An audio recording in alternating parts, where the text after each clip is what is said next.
noriu pakalbėti apie tokią skaudžią temą, kai yra ieškomas pirkimų automobilis ir atsirandantis nuovargis. Ir jau tas jausmas, kad atrodo bele ką nusipirksiu, ką tik siūlo rinka.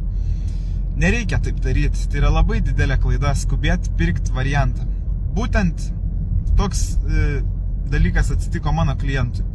Padariau jam vieną automobilio patikrą ir nustačiau, kad automobilio variklis yra remontuotas buvęs ir galimai blogai suremontuotas ir daugiausiai šansų, kad blogai suremontuotas. Visi galai veda į tai, kad visiškai neverta pirkti to automobilio. Žodžiu, žmogui paaiškinau, kad jūs rizikuojate 7,000 eurų kaip minimum. Ir dar klausimas, ar užteks tų 7,000 eurų į remontą, nes variklis šrote kainuoja apie 5-6 tūkstančių eurų ir pakeitimas dėkim iki 1000 eurų. Tai žodžiu, jis vis tiek sako, aš pavargau ir nusipirksiu tą automobilį. Man iš vis kaip piktis ima ir liūdesys, kai užsisako mūsų paslaugą ir mes randam rimtų niuansų, dėl ko reikia nepirkti automobilio ir vis tiek jį perka.